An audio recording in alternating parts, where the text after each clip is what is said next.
Has the market changed its mind about what the Fed may do next?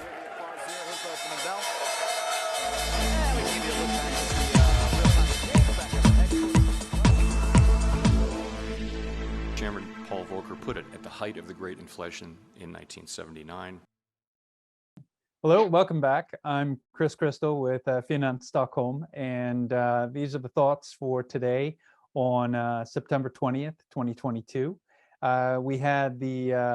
We had here in Sweden, Stefan Ingves raised rates so that they went up 100 basis points, and that means our base rate is now at 1.75. He has a continued hiking outlook for the next 6 months, but the next expected rate hike would be in, say, maybe February of 2023.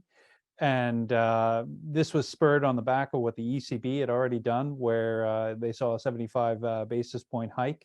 And so we'll see what Christine LaGarde comes out with here in the near term and watch the market reaction.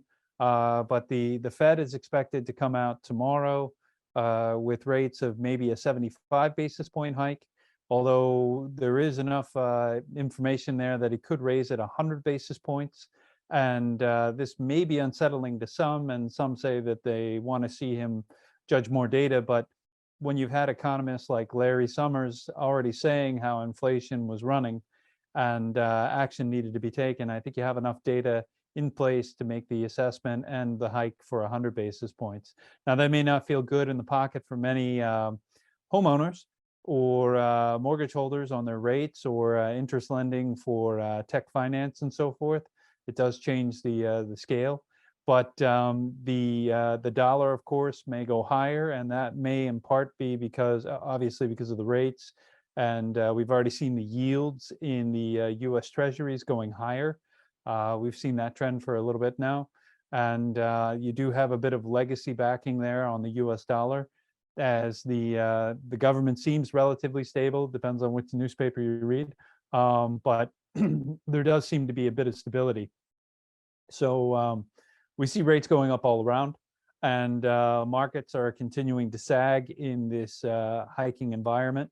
But you do also see that another weight on the market is the ensnarlment or the traffic log jams caused by logistical chains globally and in the U.S. We had the railroad strike averted last week, but we see continued issues on the port contracts. So this would be the first time that you're getting a port contract since 2015 for the port workers. And when you think about California and the backups in all the ports and the shipping ports, and every time you hear about delays, California is in focus. And the labor talks are hitting a snag.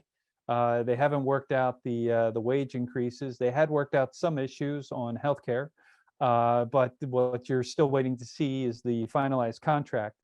And with this in place, you have the Long Beach and you have the LA ports are locked up with delays. So many of the shippers like AP Moeller Maersk, CMA in France, you also have the Swiss Mediterranean Shipping Group, have been making a subtle change to how they're shipping, and that's going with the air. So AP Moeller Maersk increased its tonnage last year. They actually doubled their tonnage availability by buying out a German shipper, air shipper. And you see this also with DHL, has increased their amount of fleet. So you had 15 Boeing 767s, and they're increasing by 4 in terms of leasing, and have on order for 3 more. You see deals going through the airlines on their capacity for freight cargo. And that may have been partially the reflection within travelers and what they could get on flights and when they could get a new flight after their flight was canceled this summer, because Air France is actually trying to gain space in the air freight cargo as well, or I should say KLM Air France. And you do have the Dutch airports head at Schiphol resigning today or stepping down. And remember this, air freight shipping has grown by roughly 21% in terms of the tonnage last year, and they're now at a revenue of 289 billion. and that's up significantly from the year before. And also on handle with the logistics supply is China is increasing their reliance upon robotics. So transportation and logistics continue to hit the economy and the recovery.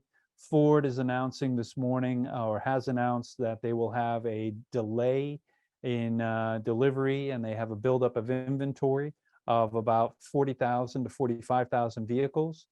They had been a leading car manufacturer, seeing them taking a lot of steam from Wall Street, or not Wall Street, but being a Wall Street favor. And they had been developing their electrical vehicle units, but this now seems to be hitting a bit of a snag. So we see that pharmaceuticals and healthcare are continuing to be in focus. We see that in the United States, you had the healthcare merger between United Health is looking like it's going to go through, as the Justice Department is not going to hold back the antitrust. So there was a suit filed by the Biden administration, and the antitrust suit will not block its merger.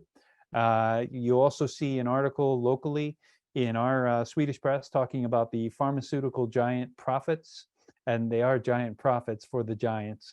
It was about 900 billion Swedish crowns, and that was primarily to Pfizer, Moderna. AstraZeneca was able to participate, although their product was blocked here in Sweden.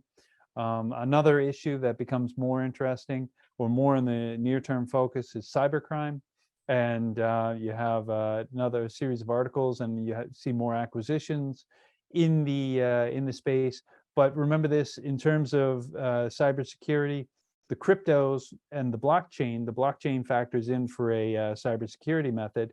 However, you do see continued pressure on the cryptos as a result of the high energy demand that they require. So that, and you see comments talking about the amount of illicit trade going through the illegal trade going through cryptocurrencies, creating more pressure and more regulations that will come out on these companies and those markets. So that'll be of interesting. And back to the pharmaceutical side, we have some interesting developments going forward with medical use for different drug products. In the United States, the Baltimore police had a kind of a get high day where they invited users to come in so they could test them afterwards to see what the impairment effects would be on vehicles or their driving of vehicles. And this is featured in the Wall Street Journal. And remember that the prosecutor in Baltimore has said there will not be, or there's been a change in the policy in how they're policing and prosecuting people for drug crimes. So there is a trend and shift in the drug war in the United States. You still have a high amount of deaths. You had about 107,000 last year, according to the CDC, in overdose deaths in the United States.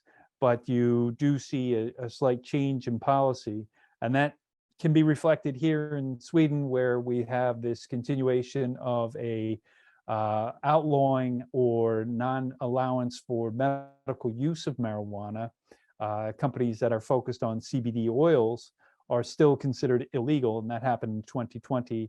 And so we'll see how this plays out, and if there'll be a change in our own local politics on the drug position within Sweden. But otherwise, overall, I think it's going to be a very difficult week for the markets, and we'll see what the Fed does tomorrow.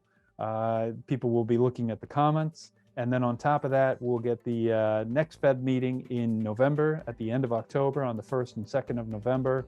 So continues to be some shaky water, turbulent water in the markets for us here in Europe and globally, okay? And with that, I'll wish you a great day. Thank you very much. Have a good one. Bye.